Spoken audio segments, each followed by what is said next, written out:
ध्यान दीजिए जरा।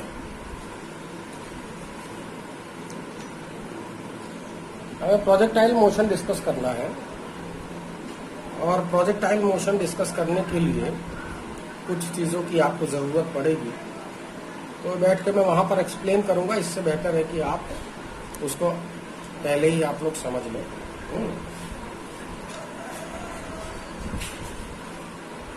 मैंने आप लोगों को कंपोनेंट ऑफ ए वेक्टर पढ़ाया था और मैंने आपको बताया था कि अगर ये कोई वेक्टर ए है तो इसके दो रेक्टेंगुलर कंपोनेंट आप ले सकते हो, एक हॉरिजॉन्टल डायरेक्शन में, एक वर्टिकल डायरेक्शन।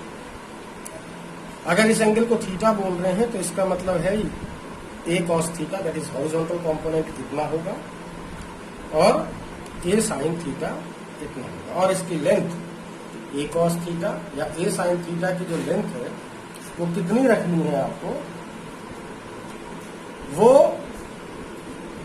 ये वेक्टर डिसाइड करेगा। मतलब इन दोनों का resultant parallelogram law of vector addition से ये आ जाना चाहिए।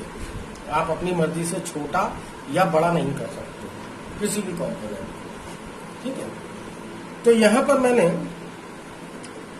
1.5 इंच के ये वेक्टर ए बनाए हैं। ये वेक्टर ए है, ध्यान दीजिएगा, ये वेक्टर ए है, vector A, vector A, vector ए,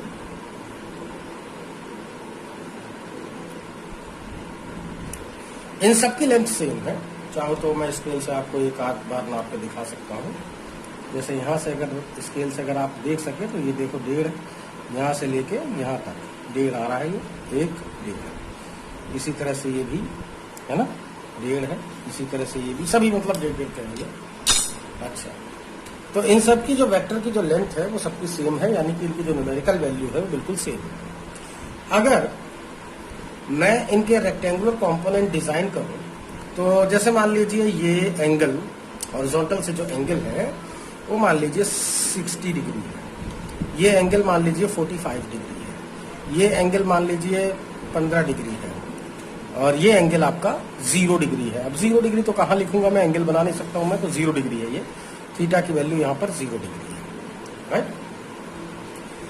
तो इसका जो हॉरिजॉन्टल कंपोनेंट है parallelogram law of vector addition से इसका जो हॉरिजॉन्टल कंपोनेंट है वो इतना बड़ा है, जिसको हम क्या बोलते हैं ए एक्स, राइट, या इसकी वैल्यू जो आएगी वो ए कॉस 60 आएगी।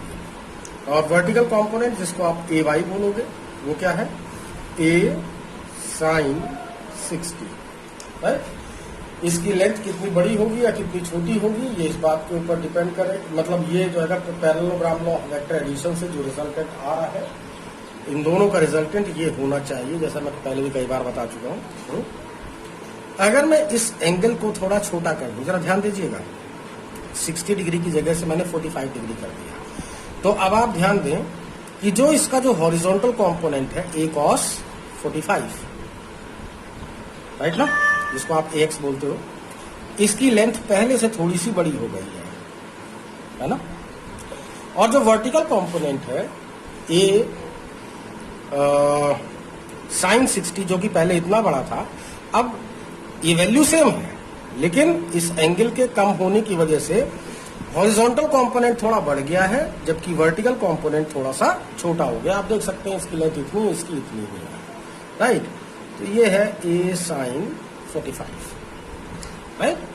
अच्छा, अगर मैं इस एंगल को और थोड़ा छोटा कर दूं, जैसे कि मैंने यहां पर कर दिया है कितना 15 डिग्री, तो अब जो इसका हॉरिजॉन्टल कंपोनेंट है वो पहले से भी ज्यादा बड़ा हो गया है। ध्यान से देखो, यहां पर इतना बड़ा था, यहां थोड़ा और बढ़ गया, यहां थोड़ा और बढ़ गया है।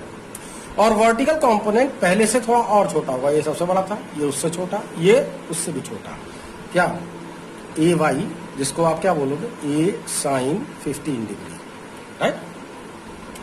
अगर मैं इस एंगल को 0 डिग्री कर दूं, जैसे कि मैंने लिख दिया है 0 डिग्री, राइट, तो इसका जो हॉरिजॉन्टल कंपोनेंट है जिसको आप ए एक्स बोलोगे वो आ जाएगा ए कॉस 0, और कॉस 0 की वैल्यू कितनी होती है 1, दैट इज ये ओरिजिनल वेक्टर के इक्वल ही आ गया है इसी के वैल्यू। यानी कि अगर कोई वेक्टर हॉरिजॉन्टली एक्ट कर रहा हो तो इसका जो हॉरिजॉन्टल कंपोनेंट होगा वो ओरिजिनल वेक्टर के इक्वल ही आ जाएगा, जबकि वर्टिकल कंपोनेंट यहां पर एग्जिस्ट नहीं कर रहा है, इसलिए मैंने डॉटेड लाइन से शो कर दिया है इसको। ठीक है, तो जो वर्टिकल कंपोनेंट है वो कितना होगा, ए वाई जिसको आप बोलते हो ए साइन जीरो। तो ए साइन जीरो की वैल्यू कितनी हुई, 0, यानी कि वर्टिकल कंपोनेंट यहां पर एग्जिस्ट नहीं कर रहा है। बात समझ में आ गई? ध्यान से देखेंगे, जो वर्टिकल कंपोनेंट है पहले यहां पर इतना बड़ा था, एंगल के छोटा होते ही ये और छोटा हो गया, एंगल और छोटा हुआ तो ये और छोटा हो गया, और एंगल 0 डिग्री होते ही वर्टिकल कंपोनेंट खत्म हो गया। अब हॉरिजॉन्टल कंपोनेंट ही ओरिजिनल वेक्टर के इक्वल है, वर्टिकल कंपोनेंट का एग्जिस्टेंस खत्म हो गया है यहाँ पर। समझ में आ गई बात? अच्छा चलिए, अब कोई बात नहीं है। अब मैं इस एंगल को ऐसे थोड़ा सा धीरे धीरे, जैसे अभी हमने एंगल को कम किया था, है ना, धीरे धीरे ऐसे सब मैं एंगल बढ़ा रहा हूँ। तो मान लीजिए कि मैंने अभी इस एंगल को थोड़ा सा इतना बढ़ा दिया है इस डायरेक्शन में, मान लीजिए 30 डिग्री कर दिया है इसे, राइट। ठीक, तो अब इसका जो हॉरिजॉन्टल कंपोनेंट है वो ऐसे है, और वर्टिकल कंपोनेंट जरा ध्यान से देखिएगा, वर्टिकल कंपोनेंट पहले ऊपर की तरफ एक्टिव था, अब ये कैसा हो गया है, नीचे की तरफ एक्टिव हो गया है, यानी कि ये हो गया ए एक्स और ये हो गया ए वाई। वैल्यू आप समझ गए होंगे, ए कॉस 0, ए कॉस 30, और वर्टिकल कंपोनेंट ए साइन 30। समझ में आ गई बात? अच्छा, अगर इस एंगल को मैं थोड़ा और बढ़ा दूं, मान लीजिए मैंने 60 डिग्री कर दिया इसे, तो कितना हो गया ये? अब ध्यान से देखिएगा, जो हॉरिजॉन्टल कंपोनेंट है अब छोटा होता जा रहा है, पहले से छोटा हो गया है, ये ए एक्स पहले से छोटा हो गया है, और वर्टिकल कंपोनेंट जिसको आप ए वाई बोलते हो, राइट, यानी कि ए साइन 60 डिग्री, ये अब पहले से थोड़ा सा बड़ा हो गया है। ठीक है, अगर मैं इस एंगल को और बढ़ा दूं, मान लीजिए मैंने 80 डिग्री कर दिया, तो हॉरिजॉन्टल कंपोनेंट कितना है अब पहले इतना बड़ा, फिर और छोटा, अब देखो जरा ध्यान से, और भी छोटा हो गया है। Parallelogram law of vector addition को बस आप फॉलो करो, बाकी काम वो अपने आप करेगा। ठीक, तो जो ए एक्स है ये हो गया ए कॉस 80 डिग्री, और वर्टिकल कंपोनेंट हो गया ए वाई, अब और बढ़ गया है, वर्टिकल कंपोनेंट पहले इतना छोटा था, अभी और बढ़ गया, अब और बढ़ गया, ए साइन 80 डिग्री, राइट। अगर मैं इस एंगल को एग्जैक्ट 90 डिग्री कर दूं, कितना कर दूं, वर्टिकल कर दूं, कैसा कर दूं, वर्टिकल। देखो अभी हॉरिजॉन्टल करा था इससे पहले, अब मैंने एग्जैक्ट वर्टिकल कर दिया, तो हॉरिजॉन्टल से एंगल कितना हो गया, 90 डिग्री। तो बताइए जो हॉरिजॉन्टल कंपोनेंट है वो कितना होगा, ए एक्स जिसको बोलते हो आप, ये हो जाएगा ए कॉस 90, और ए कॉस 90 की वैल्यू कितनी होती है, 0, यानी कि एक नल वेक्टर है। तो नल वेक्टर का मतलब कितना हुआ, इधर की तरफ कोई भी कंपोनेंट इसका एक्टिव नहीं है। यहां पर ये वाला हिस्सा नल वेक्टर आ रहा था, कौन सा, वर्टिकल वाला, यहां पर हॉरिजॉन्टल, और जो वर्टिकल कंपोनेंट है वो कितना होगा, A y, that is A sine 90, sine 90 की वैल्यू कितनी होगी, 1, दैट इज ये ओरिजिनल वेक्टर के इक्वल ही आ गया है। तो अगर कोई वेक्टर अगर हॉरिजॉन्टली एक्ट कर रहा है तो उसका हॉरिजॉन्टल कंपोनेंट ही ओरिजिनल वेक्टर के इक्वल होगा, वर्टिकल कंपोनेंट उस समय पे एक्टिव नहीं होता है या एग्जिस्ट नहीं करता है, वो नल वेक्टर होता है। इसी तरह से यहाँ पर अगर वेक्टर अगर कैसा है, वर्टिकल है, अपवर्ड या डाउनवर्ड कैसे भी हो, तो उसका केवल वर्टिकल कंपोनेंट ही ओरिजिनल वेक्टर के इक्वल आ जाता है, हॉरिजॉन्टल कंपोनेंट उस केस में 0 हो जाता है, वो एग्जिस्ट नहीं करता, वो नल वेक्टर हो जाता है। इतनी बात समझ में आ गई मेरे ख्याल से? ठीक है, अब हम बात करने जा रहे हैं इक्वेशन ऑफ मोशन की। आप लोग 10th में या 9th में पढ़ के आए होंगे, तो वैसे यहाँ पर भी हम पढ़ाएंगे, इसको ऐसी बात नहीं है, लेकिन वो ऐसा नहीं है कि कोई उसके लिए कोई स्पेशल लेक्चर दिया जाए तभी तुम्हारे समझ में आएगा वो। ठीक है, देखो आपने ध्यान से देखें सभी, equation of motion in vector form, in vector form नहीं, इनफैक्ट वेक्टर फॉर्म होता ही है। तुम लोगों को हम लोग 9th-10th लेवल पे या ठीक है, या ज्यादातर केस में हम आप लोगों को एक स्पेशल बस वो बता देते हैं, बाकी जो पढ़ाने जा रहा हूं मैं वही ओरिजिनल है। ठीक है, तो 3 इक्वेशन ऑफ मोशन आप लोगों को पढ़ाया था। पहला, v is equal to U plus AT, तो इसका वेक्टर फॉर्म है दिस एंड दिस, राइट। समझ में आ गई बात? अच्छा चलो, जैसे कि हम यहाँ पर कुछ बात कर रहे हैं तो मुझे एक छोटी सी बात और याद आ रही है, मैं उसको भी यहाँ पर यहीं पे ही ख़त्म कर दूँ। मैं अलग पेज पे आप लोगों से बता दूँ ताकि आप लोग इस पेज को दोबारा से यूज़ कर सको। ध्यान से देखो ज़रा, मैं यहाँ पे बताने जा रहा हूँ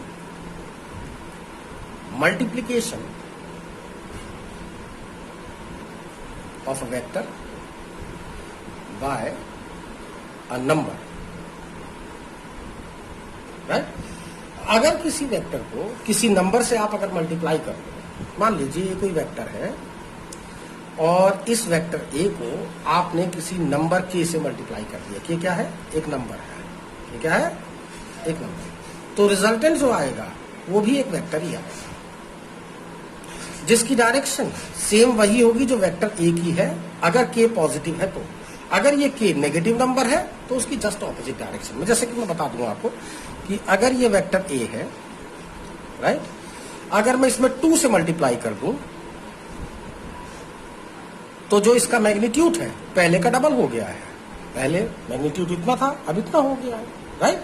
तो अब जो रिजल्टेंट आ रहा है वो भी एक वेक्टर ही आएगा, जिसकी डायरेक्शन सेम वही होगी जो ओरिजिनल वेक्टर ए की है। तो जो वेक्टर ए की डायरेक्शन है वही इस वेक्टर की भी होगी, है। कब? जब ये नंबर आपका पॉजिटिव होगा तब। लेकिन अगर मैं इसी को -2 से मल्टीप्लाई कर देता तब क्या होता? तो मैग्नीट्यूड पहले का डबल हो जाएगा, लेकिन डायरेक्शन जस्ट ऑपोजिट हो जाएगी। समझ में आ गई बात? ऐसे जस्ट ऑपोजिट, वेक्टर ए के जस्ट ऑपोजिट डायरेक्शन है। 2 से मल्टीप्लाई किया तो मैग्नीट्यूड जस्ट डबल हो गया। हाफ से मल्टीप्लाई करते तो हाफ हो जाता, 3 से मल्टीप्लाई करते तो 3 टाइम हो जाता, एक्सेट्रा। ठीक है। अच्छा, दूसरा जो बात है ये आप लोगों के लिए ज्यादा जरूरी है, ये तो खैर जनरल के है, इसके बारे में बहुत ज्यादा कभी आप लोगों को सोचने की जरूरत भी नहीं पड़ती, लेकिन इसको सोचने की जरूरत पड़नी चाहिए आपको। That multiplication of a vector by a scalar,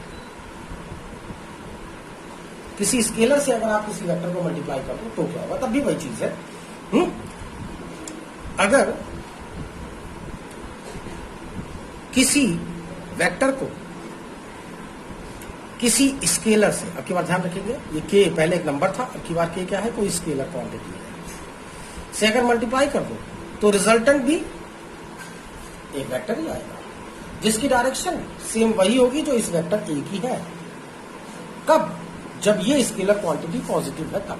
अगर ये स्केलर क्वांटिटी कोई नेगेटिव है तो वेक्टर आर की जस्ट ऑपोजिट डायरेक्शन में। मैं कुछ एग्जाम्पल आप लोगों के सामने पेश कर रहा हूं ताकि आप लोगों की समझ में आ जाए। ठीक है।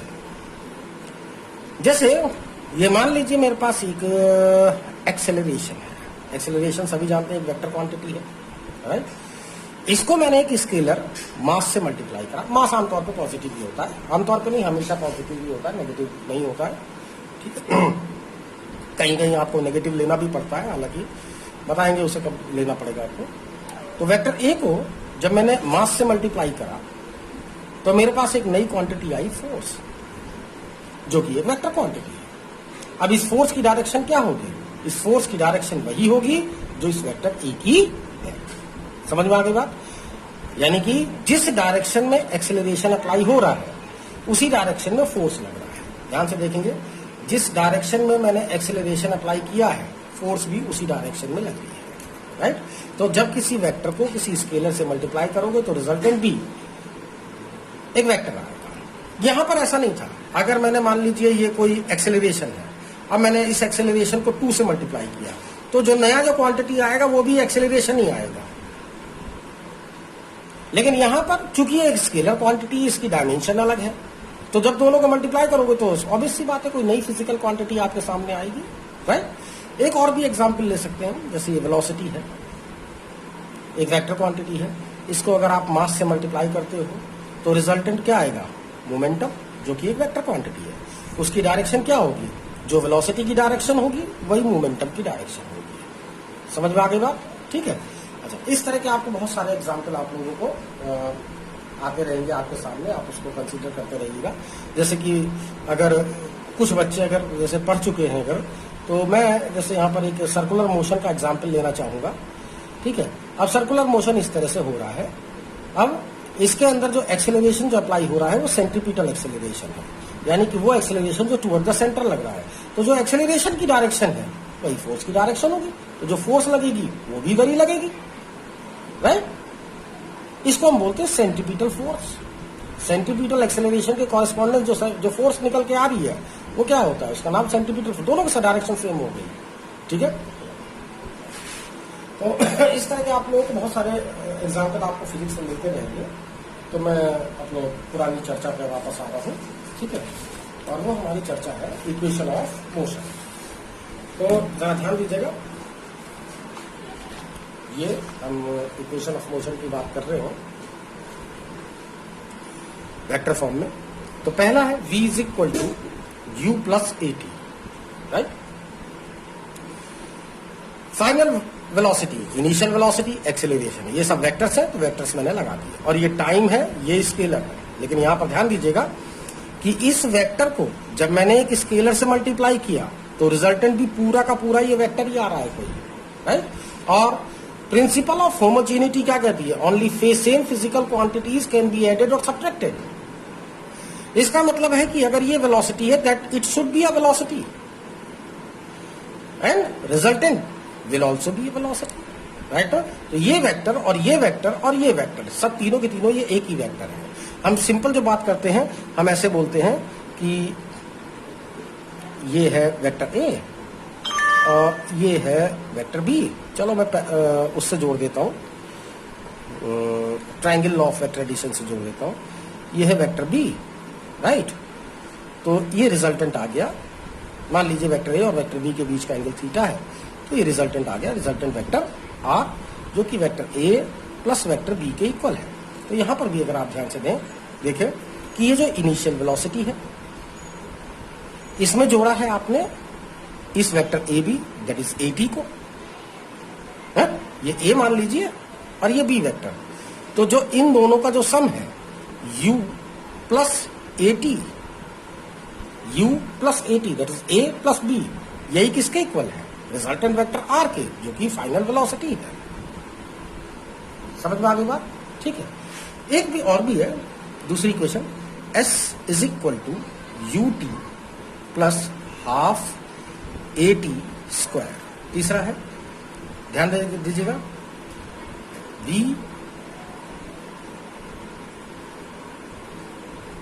v square.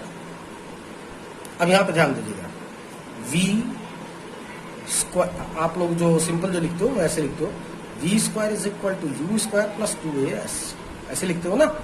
तो यहां पर ध्यान दीजिएगा, v स्क्वायर का मतलब है v डॉट b। अगर आपको डॉट प्रोडक्ट अगर अच्छी तरह से याद हो तो डॉट प्रोडक्ट आप इस तरह से कर सकते हो, दैट वेक्टर ए का वेक्टर ए के साथ ही अगर आप डॉट प्रोडक्ट लोगे तो ये कितना आ जाएगा, बोले ए कॉस जीरो की वैल्यू 1, तो ए कितना आया, ए स्क्वायर आ गया। तो इसका मतलब वी स्क्वायर को वी डॉट वी लिख सकते हो। ये है आपका U dot U plus 2 A dot S. तो ये वेक्टर ए और डिस्प्लेसमेंट का, ये एक्सेलरेशन और डिस्प्लेसमेंट का डॉट प्रोडक्ट है, ये इनिशियल वेलोसिटीज के डॉट प्रोडक्ट है, ये फाइनल वेलोसिटीज के आपस में डॉट प्रोडक्ट है। इसका मतलब ये है कि ये जो कुछ भी है थर्ड इक्वेशन ऑफ मोशन, ये आपका क्या है, ये आपका स्केलर है, ये क्योंकि डॉट प्रोडक्ट हमेशा स्केलर क्वांटिटी होती है। तो ये भी स्केलर है, ये भी स्केलर है, ये भी स्केलर है। तो ये जो वी स्क्वायर आपको दिखाई दे रहा है या वी डॉट वी दिखाई दे रहा है, ये स्पीड है। ये क्या बता रहा है, ये स्पीड है, ये राइट, ये स्पीड का स्क्वायर है, ये भी स्पीड का स्क्वायर है और ये भी स्पीड का स्क्वायर है, ठीक है। अगर आप थोड़ा सा और अगर इसको ओपन करके लिखना चाहेंगे तो आप ऐसे भी लिख सकते हैं that U dot U plus 2 A dot S का मतलब हो जाएगा ए एस कॉस थीटा। एक्सेलरेशन और डिस्प्लेसमेंट के बीच में जो भी डायरेक्शन एंगल बन रहा हो वो यहाँ पर लिख लीजिए। तो इसका मतलब होगा v square is equal to you square plus 2 A dot A S cos theta. तो third equation of motion actually ये है, समझ में आ गया।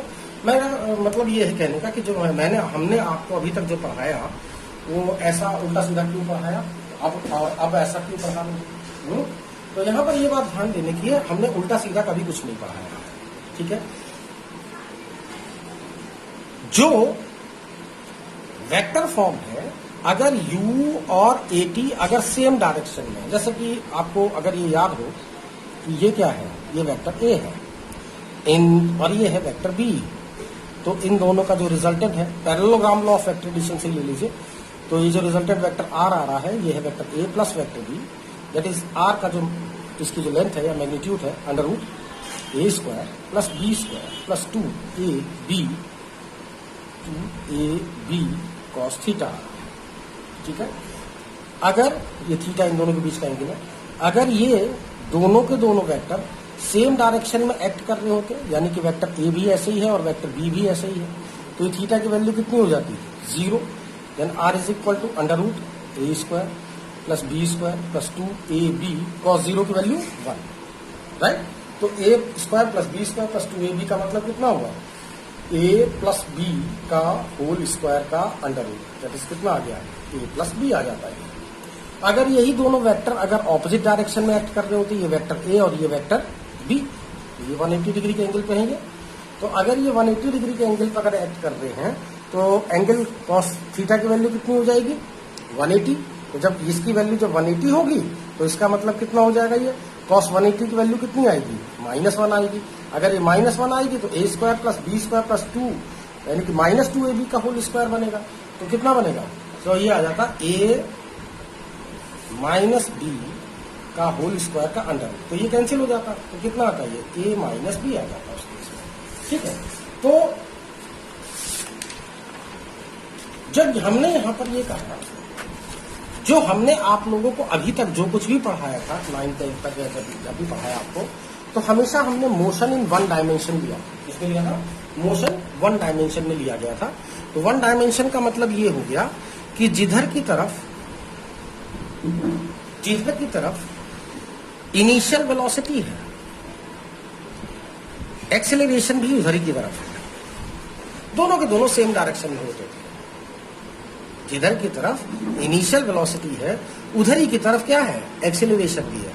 ऐसा जो मोशन होता है वो हमेशा मोशन इन 1 डायमेंशन होता है, ऐसे होता है, राइट।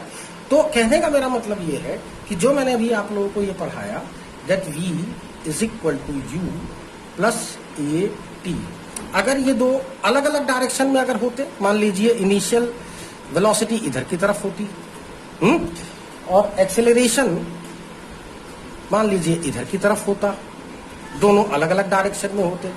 एक्सेलरेशन को मैं टाइम से भी साथ साथ ही मल्टीप्लाई कर ले रहा हूं, ताकि इन दोनों का जो रिजल्टेंट है वो भी एक वेलोसिटी आ जाए। एक्चुअली मैं वेलोसिटी जोड़ भी सकता हूँ ना, इन दोनों को जोड़ नहीं सकता, दो अलग अलग फिजिकल क्वांटिटी नहीं जोड़ सकते हो।